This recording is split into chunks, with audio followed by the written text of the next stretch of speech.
அப்படி அல்ல. இதற்கு நிபந்தனையாக அல்லாஹ் வச்சது உடல் தாக்கத்து, இரண்டாவது பொருளாதாரம். இந்த ரெண்டும் தான். இந்த ரெண்டு ஒருத்தருக்கு எந்த வயசுல அல்லாஹ் பாதுகாக்கணும். ஏன்னா இன்னைக்கு நிறைய மக்கள் அப்படித்தான் இருந்து உலக விஷயங்கள், மனைவி மக்களுடைய பிரியத்தின் விஷயங்கள், அத்தனை விஷயங்களையும் புறந்தள்ளி ரப்பு ஒருவன் தான் எனக்கு முதன்மையானவன் என்ற விஷயத்தில் உறுதிப்பாட்டோடு நின்றார்கள் அல்லவா?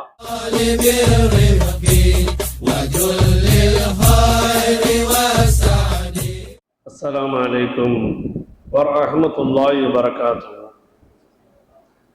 அஊது பில்லாஹி மினஷ் ஷைத்தானிர் ரஜீம். பிஸ்மில்லாஹிர் ரஹ்மானிர் ரஹீம். அல்ஹம்துலில்லாஹி ரப்பில் ஆலமீன். அஸ்ஸலாத்து வஸ்ஸலாமு அலைக யா ரசூலுல்லாஹ். ஸலாத்து வஸ்ஸலாமு அலைக யா ஹபீபுல்லாஹ். அஸ்ஸலாத்து வஸ்ஸலாமு அலைக யா ரஹ்மத்துல் லில் ஆலமீன். நஹ்மதுஹு வ நஸ்தஈனுஹு வ நஸ்தக்ஃபிருஹு வ நு'மினு பிஹி வ நத்தவக்கலு அலைஹி வ நஊது பில்லாஹி மின் ஷுரூரி அன்ஃபுஸினா வ மின் ஸய்யிஆத்தி அஅமாலினா. மன் யஹ்திஹில்லாஹு ஃபலா முضில்ல லஹு வ மன் யுضلل ஃபலா ஹாதிய லஹு.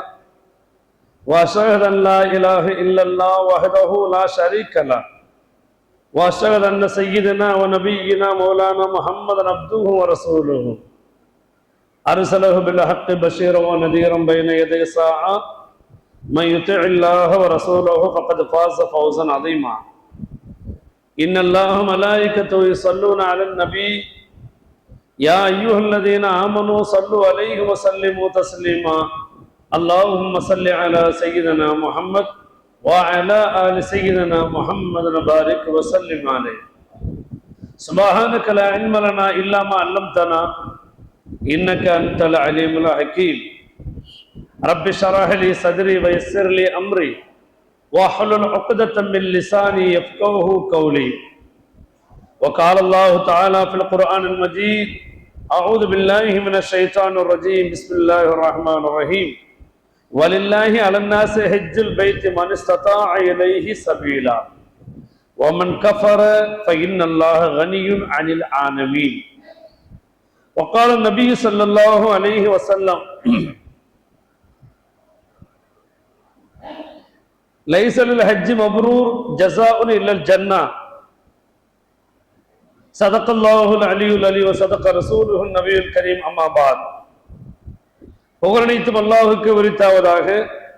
அல்லாஹுடைய பேரன்பும் பேரருளும் மூமின்களாகிய நம் அனைவரின் உயிருக்கு உயிரான உயிரிழு மேலான உத்தம திருநபி கண்மணி முத்து முஹம்மது முஸ்தபா ஸல்லல்லாஹு அலைஹி வஸல்லம் அவர்கள் மீதும், அவர்களுடைய குடும்பத்தார்கள், தோழர்கள், தாபிஈன்கள், தபா தாபிஈன்கள், இறைநேச செல்வார்களான வழிமார்கள், நல்லோர்கள், நாதாக்கள், இந்த அற்புதமான ஜும்ஆவுடைய மஜ்லிஸில் ஒன்று கூட இருக்கக்கூடிய நம்மவர்கள் அனைவரின் மீதும் அல்லாஹ்வுடைய பேரன்பும் பேரருளும் என்றென்றும் நீடித்து நிலைத்திருக்கட்டுமாக. ஆரம்பமாக இறை அச்சத்தை கொண்டும் இஹ்லாஸ் என்ற உள்ள தூய்மை கொண்டும் மௌத்திற்கு முன்பாக தௌபா என்ற ஒரு நல்ல நசீபை கொண்டும் அல்லாஹ் நம் அனைவரையும் புரிந்து கொள்வானாக. அன்பிற்குரிய பெருமக்களே, அல்லாஹ் நல்லடியார்களே, இஸ்லாம் என்பது 5 விதமான தூண்களில் நிறுவப்பட்டுள்ளது என்றும், அது கலிமா, தொழுகை, நோன்பு, ஜக்காத், ஹஜ்ஜி என்ற ஒரு விஷயத்திற்கு உதாரணமாக அந்த தூண்கள் என்பதாகவும், அந்த தூண்களின் மீது அமைக்கப்படுவதுதான் இஸ்லாம் என்ற கட்டிடம். அந்த 5 விதமான தூண்களில் ஒன்று சேதமடைந்தாலும் அது கட்டிடமாக காண முடியாது. அந்த அடிப்படையிலே கலிமா சொன்ன ஒருவர், லா இலாஹ இல்லல்லாஹ் என்ற ஏகத்துவத்தை ஏற்றுக்கொண்ட ஒருவர், அல்லாஹ்வை தவிர வணக்கத்திற்குரியவன் வேறு யாரும் இல்லை, அவன் தனித்தவன், அவன் நிகரற்றவன் என்ற விஷயத்திலும் நபிகள் பெருமானார் ஸல்லல்லாஹு அலைஹி வஸல்லம் அவர்கள் அல்லாஹ்வுடைய ரசூல் என்ற விஷயத்திலும் எவர்கள் உள்ளத்தால் உறுதி கொண்டு நாவால் மொழிந்து இந்த ஏகத்துவத்தை ஏற்றுக்கொள்கிறார்களோ அவர்கள் இறைவனின் மார்க்கமாகிய இந்த இயற்கை மார்க்கத்தில் தன்னை இணைத்துக் கொண்டவராக ஆகிவிடுகிறார். அவ்வாறு அந்த இறை மார்க்கத்தில் இணைத்துக் கொண்டு அவரவருக்கு அடுத்தடுத்த கடமைகளை இஸ்லாம் சொல்லி காட்டுகிறது. கலிமா சொன்னவுடன் அவருக்கு தொழுகை கடமையாக ஆகிவிடுகிறது, நோன்பு கடமையாக ஆகிவிடுகிறது, பொருளாதாரத்தை அவர் பெற்றிருந்தால் அதிலே ஜக்காத்தும் கடமையாக ஆகிவிடுகிறது, பொருளாதாரமும் தேக சௌக்கியமும் அவர் பெற்றிருந்தால் பயணம் செய்வதற்குண்டான ஒரு வாய்ப்பை அவர் வலிமையை பெற்றிருந்தால் அவரின் மீது ஹஜ் என்ற ஒரு விஷயமும் கடமையாக ஆக்கப்படுகிறது என்பதை இந்த இஸ்லாத்தின் அடிப்படை விஷயங்களின் மூலமாக இந்த ஈமான் கொண்டவர்களுக்காக அல்லாஹு தஆலா பிரகடனப்படுத்துகிறான். நபி இப்ராஹிம் அலைஹிஸ்ஸலாத்து வஸ்ஸலாம் அவர்கள் அவருடைய குடும்பத்தார்கள் அல்லாஹ்வினால் கொடுக்கப்பட்ட பலதரப்பட்ட சோதனைகளில் அல்லாஹ் மட்டுமே அவர்கள் முன்னிறுத்தி உலக விஷயங்கள்,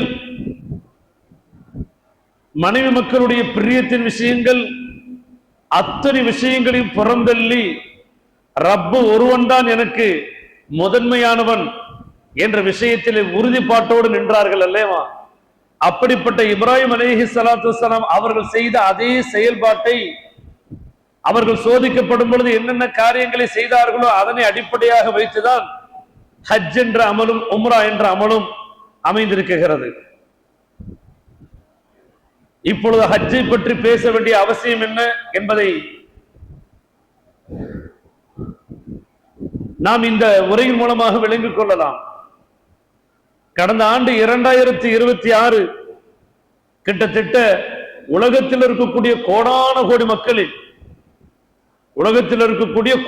கோடி மக்களில் வெறும் 19 லட்சம் மக்களுக்கு மட்டுமே அல்லாஹ் ஹஜ்ஜுடைய அழைப்பை கொடுத்திருந்தார். இது எப்படி இருக்குது? ஒரு மிகப்பெரிய விஐபி விருந்துக்காக நம்மை மட்டும் அழைத்திருந்தால் எப்படியோ அப்படி. ஆனால் விஐபிக்கள் அழைத்த அழைப்புக்கே அவ்வளவு பெருமைப்படுகின்றோமே.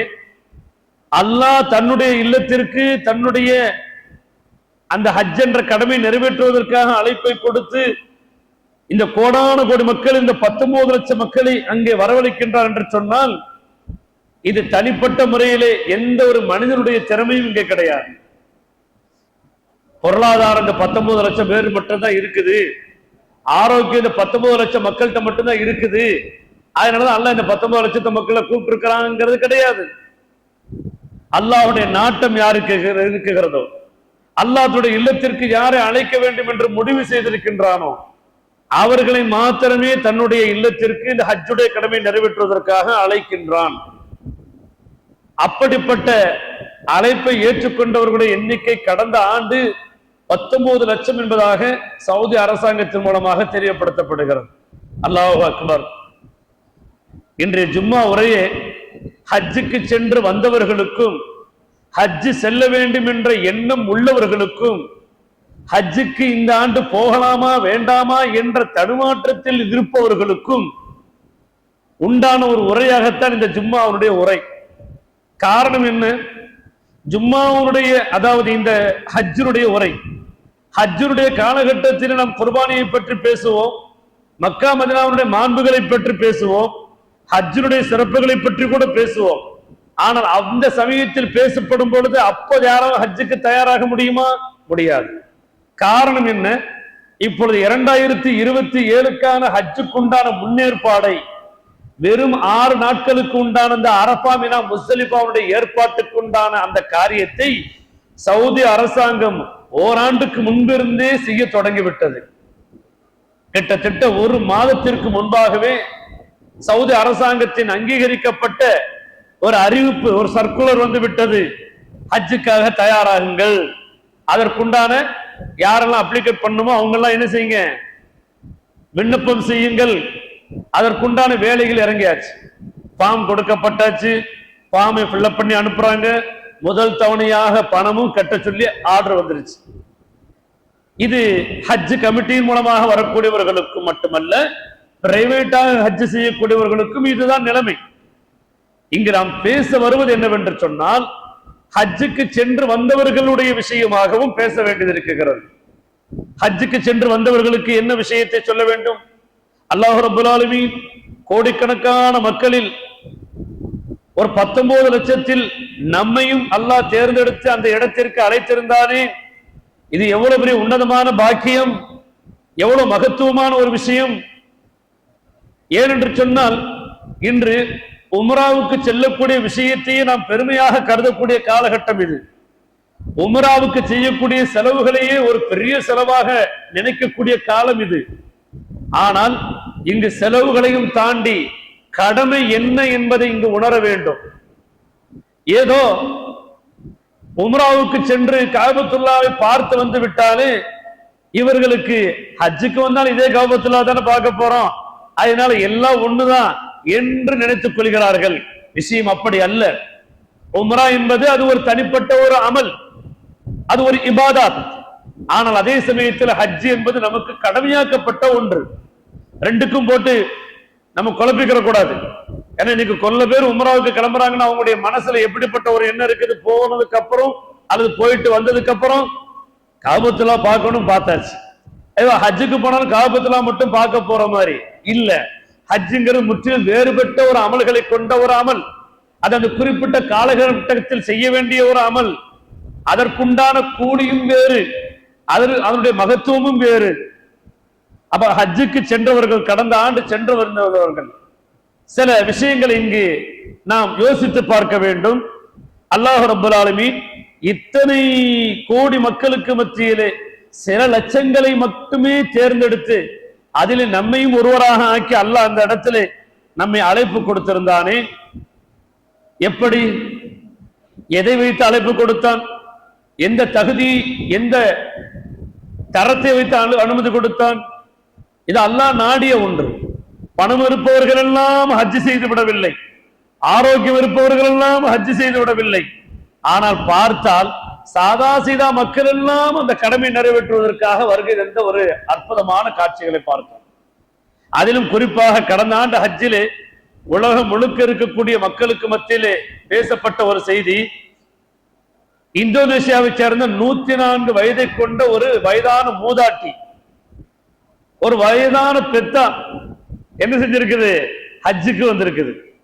அது ஒரு பாரம்பரியமிக்க ஒரு பணக்கார பெண்மணியும் அல்ல, கஞ்சி விற்கக்கூடிய ஒரு பெண்மணி, கஞ்சி விற்கக்கூடிய ஒரு பெண்மணி. அது நீண்ட காலமாக ஹஜ்ஜுக்கு செல்ல வேண்டும் என்று தன்னுடைய உழைப்பிலிருந்து வந்த வருமானத்தை அப்படி சேர்த்து கொண்டே வந்து 104 வயசுல என்ன செஞ்சிருக்குது, அது ஹஜ்ஜுக்கு வரக்கூடிய பாக்கியத்தை அல்லாஹ் கொடுத்திருக்கிறான். அப்போ நமக்கு வயது என்பது இங்க ஒரு காரணம் அல்ல, பொருளாதாரம் என்பது இங்க ஒரு காரணம் அல்ல, தெம்பா இருக்கணுங்கிறது இங்க ஒரு காரணம் அல்ல. இதையும் தாண்டி ரப்பு உன்னை நாடி இருக்கிறான்.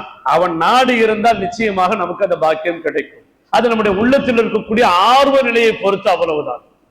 அதற்குண்டான தயாரிப்பில் இருக்க வேண்டும். அந்த அடிப்படையிலே அந்த ஒரு வயதான மூதாட்டியை அல்லாஹு தாலா இந்த ஆண்டு ஹஜ் செய்வதற்காக அழைத்து வந்திருந்தார். இந்த ஹஜ் செய்வதன் மூலமாக அப்படி என்ன நன்மை நமக்கு கிடைக்கிறது? என்ன நன்மையா? ரசூலுல்லாஹி ஸல்லல்லாஹு அலைஹி அவர்கள் சொன்ன செய்தி இங்க நமக்கு மிகப்பெரிய ஒரு அற்புதமான ஒரு தகவலை நமக்கு சொல்றாங்க. என்ன சொல்றாங்க? அல் ஹஜ்ஜுல் மப்ரூர் லைஸ லஹு ஜஸாஉன் இல்லல் ஜன்னா. மப்ரூரான மக்பூலான ஹஜ்ஜுக்கு கூலி என்ன தெரியுமா? ஒரே வார்த்தையில ரசூலுல்லாஹ் சொல்லிட்டாங்க, சொர்க்கத்தை தவிர வேறு எதுவும் இல்லை. சொர்க்கமே கிடைக்குது அந்த ஹஜ் செய்வதன் மூலமாக. அதுவும் மக்பூலான ஹஜ்ஜாக ஆக்கப்பட்டு விட்டது என்று சொன்னால் அவர்களுக்கு சொர்க்கத்தை தவிர வேற கூலி இல்லை, வேற என்ன இருக்குது அதுக்கு மேல? அப்ப அல்லாஹ் சொர்க்கத்தையே கூலியாக தரக்கூடிய ஒரு விஷயம். அப்ப ஹஜ்ஜுக்கு போயிட்டு வந்தவங்க சும்மா வெறுமன காபத்துல்லாவை பார்ப்பதற்கு மட்டும் செல்லவில்லை. ஹஜ்ஜுக்கு செல்லக்கூடியவர்கள் மக்காவிலும் மதீனாவிலும் நிறைந்திருக்கக்கூடிய அந்த வரலாற்று இடங்களை கண்டுகளிப்பதற்காக மட்டும் அவர்கள் செல்லவில்லை. அதையும் தாண்டி அந்த ஹஜ்ஜுடைய அமல்கள் செய்வதற்கு காரணம், ஒவ்வொரு அமல்களிலும் அல்லாஹ்விடத்தில் இவர்கள் ஒரு ஒப்பந்தத்தை செய்கிறார்கள், அல்லாஹ்விடத்தில் ஒரு அக்ரிமெண்ட் போடுகிறார்கள். என்ன அக்ரிமெண்ட்? அரபாவிலே நின்று கொண்டு, மினாவிலே நின்று கொண்டு, முஸ்தலிஃபாவிலே நின்று கொண்டு அழுது கேட்ட அந்த துஆவினுடைய சாராம்சம் இதுதான். யா அல்லாஹ், இங்கு வந்து நின்று விட்டதன் காரணத்தால், உன்னிடத்திலே நாம் மனமுருகி பிரார்த்திப்பதன் காரணத்தால் நீ எனக்கு அழைப்பு கொடுத்து நீங்க வரவழைத்திருக்கிறாய். இதன் மூலமாக என்னுடைய கடந்த கால பாவங்களை எல்லாம் மன்னிப்பாயாக. அதோடு நின்று விடவில்லை. அந்த அக்ரிமெண்டுடைய தொடர்ச்சி இன்னும் வருகிறது. இனி எதிர்வரும் காலங்களிலே நான் ஹயாத்தோடு உள்ளவரை நான் எந்த ஒரு பாவச் செயலிலும் ஈடுபடாத அளவிற்கு எனக்கு நீ உதவி செய்வாயாக, நான் எந்த ஒரு பாவச் செயலிலும் நான் இனி ஈடுபட மாட்டேன் என்ற அடிப்படையிலே அல்லாஹ்வுக்கும் அந்த ஹாஜிக்கு மத்தியிலே ஒரு அக்ரிமெண்ட் நடக்கக்கூடிய ஒரு அமல் தான் இந்த ஹஜ்ஜுடைய அமல். சுப்ஹானல்லாஹ். நம்ம நினைச்சுக்கிட்டு இருக்கிறோம் இது வயசான காலத்துல போறது ஒண்ணு விஷயம், அப்படி அல்ல. இதற்கு நிபந்தனையாக அல்லாஹ் வச்சது உடல் தாக்கத்து, இரண்டாவது பொருளாதாரம். இந்த ரெண்டும் தான். இந்த ரெண்டு ஒருத்தருக்கு எந்த வயசுல வருதோ அந்த வயசுல ஒருக்கு ஹஜ் கடமை. 20 வயசுல ஒருத்தருக்கு பொருளாதாரம் இருக்கு, உடல் ஆரோக்கியமா தாக்கத்தா இருக்கிறாரு, அப்போது அவருக்கு ஹஜ் கடமை. இல்ல ஒருத்தருக்கு 70 வயசுல தான் அவருக்கு பொருளாதாரத்துல ஒரு நிலைக்கு வர்றாரு என்று சொன்னா அவர் உடல் ஆரோக்கியமாக இருந்தா அவர் என்ன செய்யலாம், 70 வயசுல செய்யலாம். ஆனா நம்ம இந்த 20, 30, 40, 50, 60 எல்லாம் விட்டுட்டு நம்ம தேர்ந்தெடுக்கிறது என்னவோ கடைசி காலகட்டத்தை மட்டும்தான் தேர்ந்தெடுக்கிறோம். விஷயம் அப்படி அல்ல. காரணம் என்னவென்று சொன்னால் ஹஜ்ஜுக்கு முன்பாக அதற்கு முன்பாக நாம் பலவிதமான ஒரு விஷயங்களை முன்வைத்து விடுகின்றோம். பணங்காசுகள் வரும் பொழுது நம்முடைய பொருளாதாரத்தை வைத்து உலக விஷயங்களுக்கு நாம் திட்டமிடுதலை வைத்து விடுகின்றோம். எனவே ஹஜ் என்ற ஒரு கடமையான ஒரு அமல் தள்ளி சென்று விடுகிறது. ரசூலுல்லாஹி ஸல்லல்லாஹு அலைஹி அவர்கள் சொல்வார்கள், நீங்கள் ஹஜ் செய்ய வேண்டும் என்று சொன்னால் உடனே அதை நிறைவேற்றுங்கள், உடனே நிறைவேற்றி விடுங்கள். இவ்வாறு ஹஜ் செல்லக்கூடியவர்களுக்கு மாற்றங்கள் ஏற்பட வேண்டும். அந்த மாற்றங்கள் ரெண்டு விதமான மாற்றங்கள், புறமாற்றம், அகமாற்றம். வெளிப்படையான மாற்றங்கள் வேண்டும், அகத்திலும் மாற்றங்கள் ஏற்பட வேண்டும். இதில் மக்களின் பார்வைக்கு படுவது புறமாற்றம். அந்த புறமாற்றத்தை மக்கள் கவனிப்பார்கள், கண்காணிப்பார்கள். ஹஜ்ஜுக்கு போயிட்டு வந்தாச்சுன்னா என்ன செய்வாங்க, ஹாஜியார்னு கூப்பிடுறேன்னா என்ன அர்த்தம், நீ ஹஜ்ஜுக்கு போயிட்டு வந்திருக்கப்பா பார்த்து நடந்துக்கோன்னு சொல்றதுக்கு தான் ஹாஜியார்னு கூப்பிடுறது. உன் இஷ்டத்துக்கு வாய்க்கு வந்ததை பேசாத, பழைய மாதிரியே வியாபாரம் பண்ணிட்டு தெரியாத, பழைய மாதிரியே பொய் பித்தாட்டம் பண்ணி தெரியாத, பழைய மாதிரியே மோசடி பண்ணிட்டு தெரியாத, நீ மாறிக்கோ, நீ மாறிடணும், நீ மாறிட்ட அப்படிங்கறத உணர்த்துறதுக்கு தான் ஒருத்தரை பார்த்து ஹாஜி ஹாஜின்னு கூப்பிடுறாங்கன்னு நம்ம நினைக்கணும். அப்ப இந்த புறமாற்றத்தில் முதல் விஷயம் என்ன தெரியுமா, ஹஜ்ஜுக்கு சென்று வந்தவர்கள் அந்த தொழுகை கடமையான இடம், அந்த கடமையான மண், அந்த இடத்திற்கு சென்று வந்ததற்கு பிறகு அவர் தொழுகையில் மிகவும் கண்ணும் கருத்துமாக இருக்க வேண்டும். ஒவ்வொரு நேர தொழுகையும் இமாம் ஜமாத்தோடு தொழக்கூடியவர்களாக இருக்க வேண்டும். ஹஜ்ஜுக்கு போட்டு வந்து ஹாஜிகள் அப்படித்தான் நம்ம பார்க்கிறோம். எல்லா நேர தொழுகைக்கு கரெக்டா வந்துடுறோம், முதல் சஃப்ல நின்று இடம் பிடிக்கிறோம். கூடுமானவரை நம்ம ஜமாத் தொழுகை மிஸ் பண்ணாம தொழுகையை களம் ஆக்கிடாம நம்ம பாதுகாக்கணும். இது மவுத்து வரைக்கும் தொடர வேண்டும். ஒரு ஹாஜிக்கு பழைய மாதிரி தாந்தோன்றித்தனமாக நைட்டெல்லாம் முழிச்சிட்டு நான் பிசினஸ் ஏதோ ஒரு காரணம் காட்டி காலையில 7 மணிக்கு 8 மணிக்கு எந்திரிக்கிறாருன்னு சொன்னா இவரிடத்துல மாற்றம் இல்லை என்று சொன்னா இவருடைய ஹஜ் மக்பூல் ஆகவில்லை என்ற பொருள். அப்ப புறமாற்றத்தை மக்கள் கவனிப்பார்கள், தொழுகையிலே அவர் கவனமாக இருக்க வேண்டும். இரண்டாவது விஷயம், காலம் காலமாக நம்முடைய நாடுகளிலே பார்க்கின்றோம், அவர் தாடி வைக்காதவராக இருந்தாலும் கூட ஹஜ்ஜுக்கு போயிட்டு வந்ததுக்கு அப்புறம் என்ன செய்வாரு, சிறுசாவோ பெருசாவோ அவர் வசதிக்கு ஏற்ற மாதிரி ஒரு தாடியை வச்சுக்கிறார். இது ஒரு நல்ல விஷயம். ஆக மொத்தத்துல வெளித்தோற்றத்திலே இவர் ஹஜ்ஜுக்கு சென்று வந்ததற்கு பிறகு இந்த சுன்னத்தான தாடி என்பது அவரிடத்தில் இடம் பெற வேண்டும். ஆனா வந்து வைக்கிறாங்க, சில மாசங்கள்ல பழைய மாதிரி பழைய சொகத்துக்கு எடுத்துடுறாங்க. அப்படியும் சில ஹாஜிகளை பார்க்கிறோம்.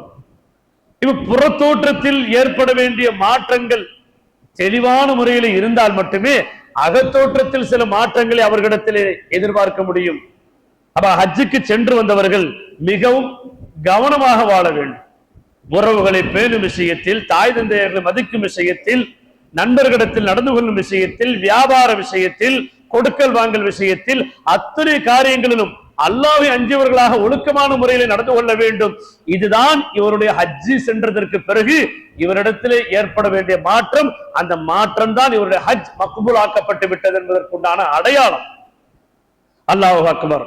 இப்படி ஒரு மார்க்க ரீதியிலான ஒரு மாற்றம் ஒரு ஹாஜி இடத்தில் வர வேண்டும்.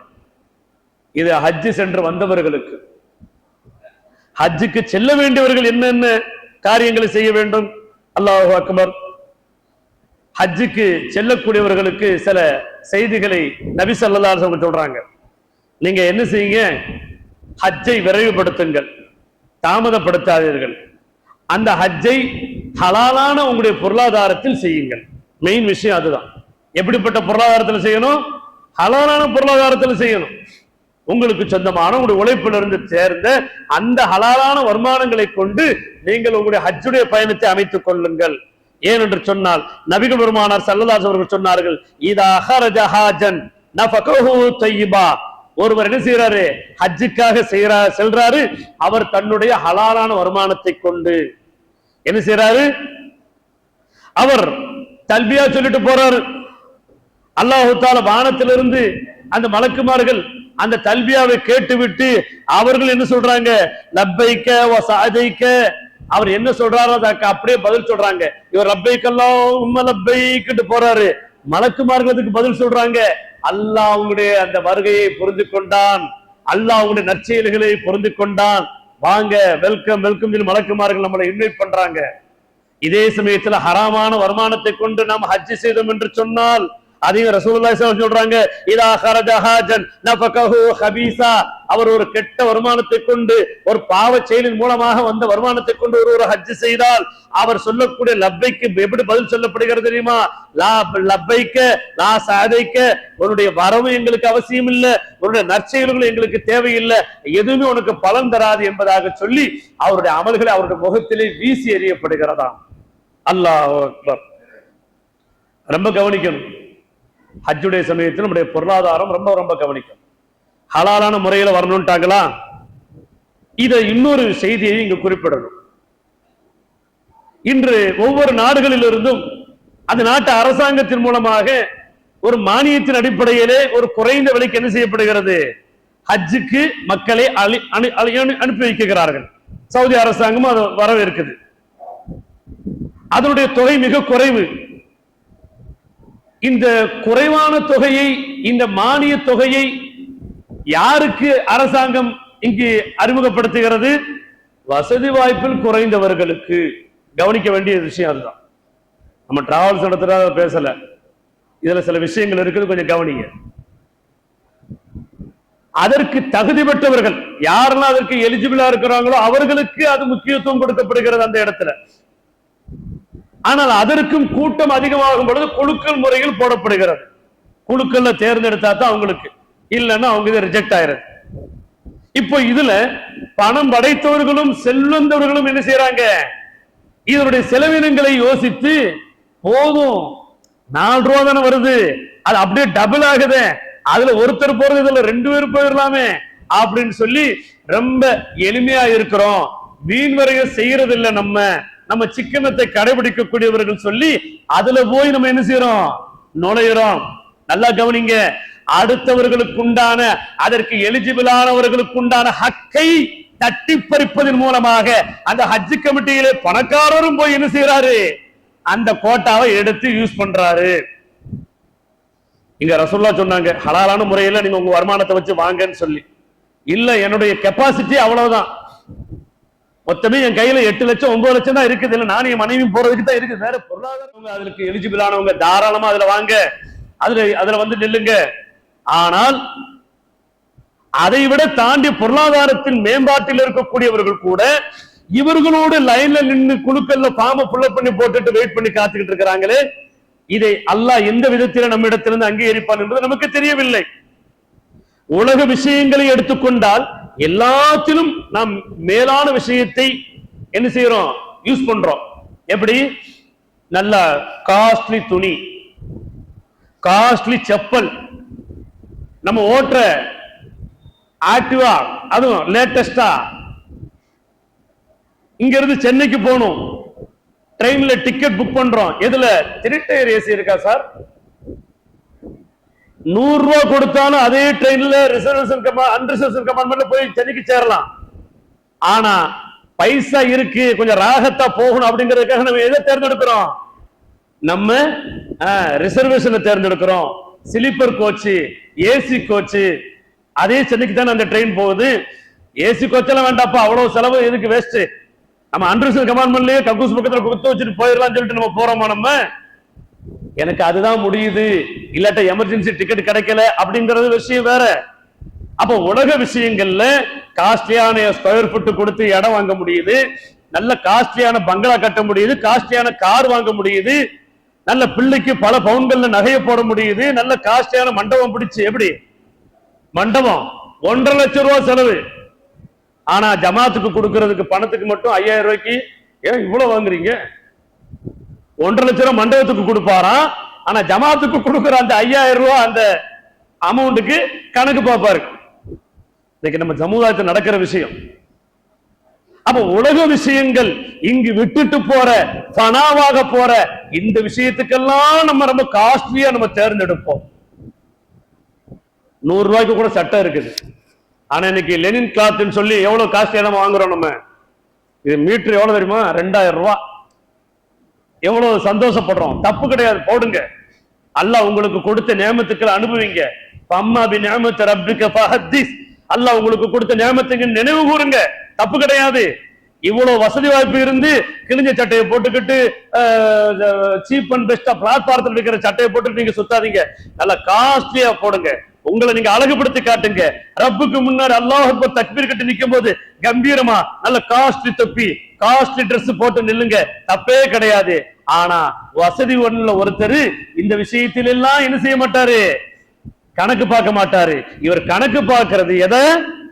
மறுமைக்கு கொண்டு போறதையும் கபருக்கு கொண்டு போறதையும். இந்த ஹஜ்ஜுடைய அமல்ல மட்டும் இவர் என்ன செய்வாரு? இவ்வளவு அமௌண்ட் கொடுத்து போகணுமா? அதனாலதான் அல்லாஹ் சொன்னா, லை யனாலல்லாஹு லுஹூமுஹா வலா திமாஉஹா வலாக்கி யனாலல்லாஹு தக்வா. குர்பானி விஷயத்தில் என்ன சொல்லப்படுது? நீங்க கொடுக்கிற ஆட்டினுடைய இறைச்சியோ அதனுடைய ரத்தமோ அல்லாஹ்வை சென்று சேர்வது கிடையாது. மாறாக உங்களுடைய தக்வா. அல்லாஹ் கொடுக்க சொல்லிட்டான், அது ரசூலுல்லாஹ் நல்ல ஆடை கொடுக்க சொல்லிட்டாங்க. எவ்வளவு வேணாலும் பரவாயில்ல. ரசூலுல்லாஹ் கொடுத்த ஆடெல்லாம் ஹதீஸ்ல பார்க்கும்போது நல்ல கொளுத்தாடு, நல்ல கொம்பு முறுக்கு ஏறின 2 சுத்து சுத்தின அந்த மாதிரி ஆடு, அதெல்லாம் கொஞ்சம் காஸ்ட்லி தான். அந்த மாதிரி ஆடா பார்த்து நம்ம கொடுத்து நம்ம பணங்காசுகள் பெருசு இல்லடா, அல்லாஹ் உனக்கு செய்ய வேண்டிய கடமை தான் எனக்கு பெருசு. என் வாழ்நாள் பாவத்தின் அரபாவுடைய தினத்துல அந்த ஒரு நாள்ல என்னுடைய பாவத்தை மன்னிக்கிறிய, அதுக்கு எத்தனை லட்சத்தை கொட்டி கொடுத்தாலும் ஈடாகாத அல்லாஹ் என்று ஒரு உளமாற இந்த ஹஜ்ஜுடைய அமலுக்கு ஒரு செலவழித்தால் தான் அங்கதான் தக்குவா இருக்கு. ஒரு பணங்காசுகளை கணக்கு வச்சு பார்த்துட்டாருன்னு நல்லா பாதுகாக்கணும். ஏன்னா இன்னைக்கு நிறைய மக்கள் அப்படித்தான் இருக்கிறாங்க. ஹஜ் கமிட்டியில குழுக்கள்ங்கிற இது வர்றதுக்கு உண்டான காரணம் என்ன?